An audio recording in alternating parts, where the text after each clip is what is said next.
Two similar keyboards with two different objectives in mind. I'm Rio Gion and welcome to Rio Gion Keyboards.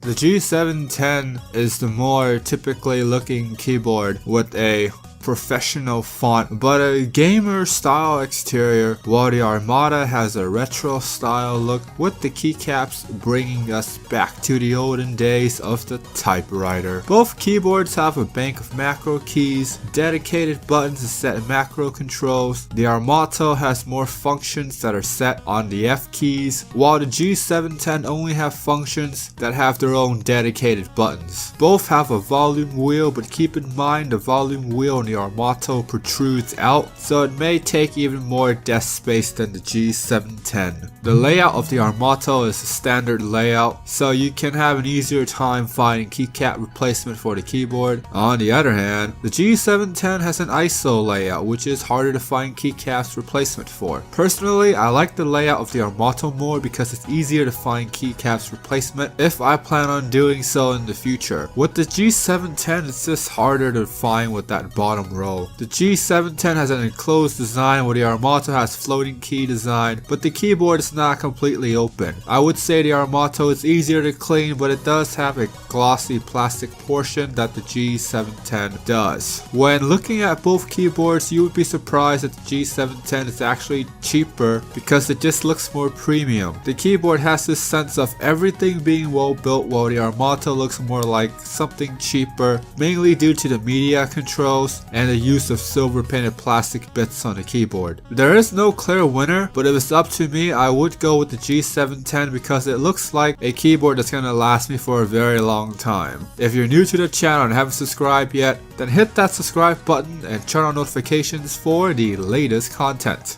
Despite the G710 being the cheaper board, it actually has genuine Cherry MX switches, which is a proven switch that will last the whole 50 million clicks. On the other hand, the Armato uses O-Army Green switch, which is a clone of the Cherry MX Blue, so there could be some consistency issues and reliability issues since the switch is fairly new to the market. Then again, this is really speculations because most mechanical keyboard users don't typically use the keyboard for the full 50 mil. So if you happen to be one of those rare users, then comment down below and let me know if the Cherry switches actually last that long. The reasoning for the Cherry MX switches being more reliable and proven is because it comes from a big name switch manufacturer, so I doubt they will put their brand in jeopardy, but you never know because the company had problems before with the Cherry MX RGB blue switches. Both keyboards uses Cherry stabilizers, which is great for when you need to clean the keyboard. With Cherry stabilizers for longer keycaps, all you need to do is take them out. However, for the Co-Star stabilizers, you need to remove the wire and take out the little plastic pieces if you plan on replacing the keycaps. The process is annoying because you have to make sure that the little pieces line up and the wire is properly placed for the longer keycaps. If you've done this a lot, then it does get easier, but personally, I'd rather avoid the entire process if possible, so I'm leaning towards Cherry stabilizers.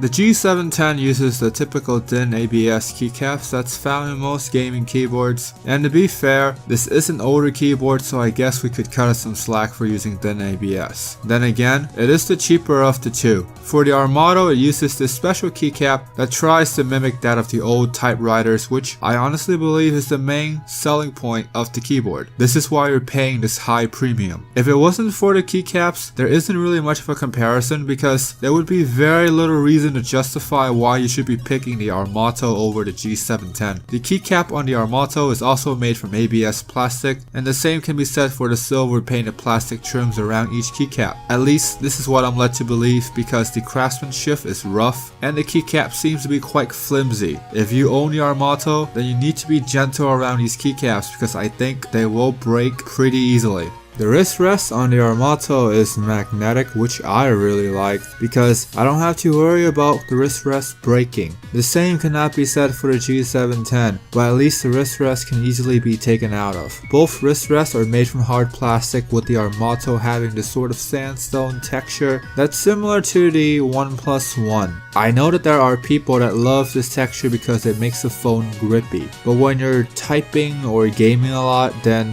how useful are the grip grippy texture when you want to slide around a keyboard. The G710 wrist rest looks and feels cheaper than the Armato, so for the wrist rest portion, I'm going with the Armato because it's just overall a better wrist rest. As of the making of this video, I was able to click on the website for the Armato and they said that the keyboard does not require any software, which means you are limited to setting the macros on the bank of macro keys. For the G710 there is the software, but you're also limited to setting macros on the macro keys. One thing to note is that the G710 have 3 profile switcher, so you can switch your different macro profiles on the fly. The same cannot be said for the Armato since the G710 has a software. There is potential for the keyboard to get a software update where you can macro every single key instead of just the macro keys. Since both keyboards technically don't need a software, it's nice for the G710 to give you the option of having a software, so the winner goes to the G710 because of the software potential.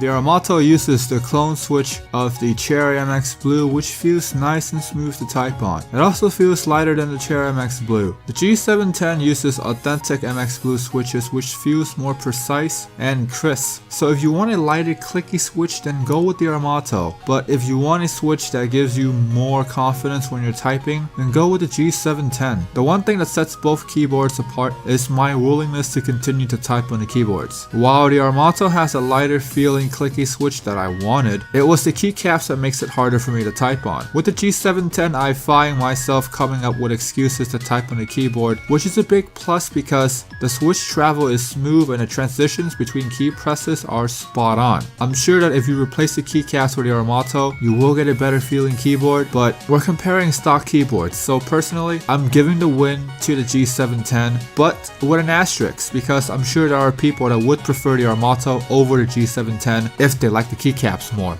If you play MMOs or you edit lots of videos, then both of these keyboards should be a pretty decent choice because you get to macro. But if you need more than just a bank of macros on the side, then you might want to look at something else. If you play FPS, then these are not the keyboards that you're looking for because they're just not as fast as red switches. If you play RTS, then there is some usage from these macro keys, but ultimately the keyboards are just average for you. Prices are always subject to change, but you can expect to find the Armato in the 130s and the G710 in the low 80s to the low 100s. At the end of the day, there isn't a clear winner because one keyboard will have something that the other one lacks. Personally, I'm going with the G710 for the cheaper price, and I'm getting authentic switches and the potential of a software update, so there is room for the keyboard to grow. But I wouldn't say that you're making a wrong decision for going with the Armato, especially if you're buying the keyboard as a novelty item. The Armato is a great conversation starter when I have my friends come over. So if you made it this far and you haven't subscribed yet, then it's time to hit that subscribe button and turn on notifications to become part of the